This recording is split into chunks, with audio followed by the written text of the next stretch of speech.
Мұсылман болған дәрігер.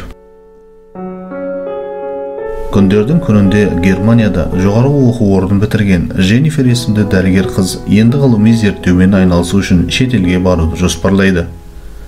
Оның іздену бағыты әйелдердің бала көтеру, туу кезінде және СПИД секілді жұқтырылған иммун тапшылығының синдромы туралы аурулардың себебін анықтау болатын.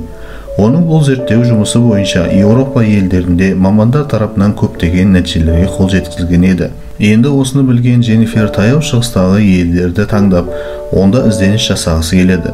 Ол мұсылман елдерінің біріне келіп, ауруханаға жұмысқа тұрып, онда ғылыми зерттеу институтында ізденісін жасай бастайды. Арада 5 ай өтеді. Бірақ әлі де болса, оның жұмысына сәйкес бірде-бір әйел ауырып, немесе шағымданып келмейді. Осылайша 9 ай өтеді. Бірақ Дженнифер қандарын алып талдау жасау үшін науқастар болмағандықтан ол әлі де болса толыққанды ғылыми зерттеу жұмысын жасай алмайды. Енді ол кері еліне оралуды ойлана бастайды. Сондай күндердің бірінде өзінің әріптесін кездестіріп оған былай дейді: "Мен енді елге қайта ораламын, себебі мұнда менің зерттеу жүргізетіндей мүмкіндігім болмай отыр.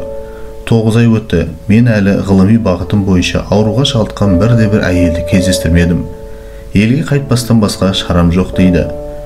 Сонда мұсылман әріптесі оған қарап: "Сен мұндай аурудың түрлерін біздің елден таба алмайсың. Өйткені біздің адамдар Аллахтың әмірімен түскен Құранның заңдылығымен жүреді.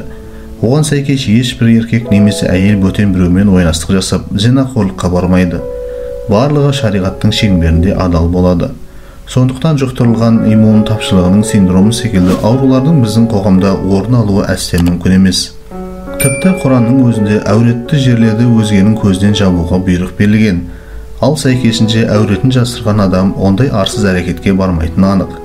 Осының салдарынан ешқандай ауруға да шалдықпайды" дейді.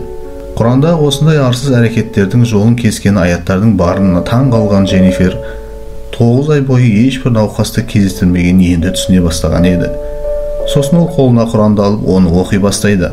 Ондағы сүрелер мен аяттардың мағыналарына терең үңіліп, ол оған қатты ғашық болып қалады.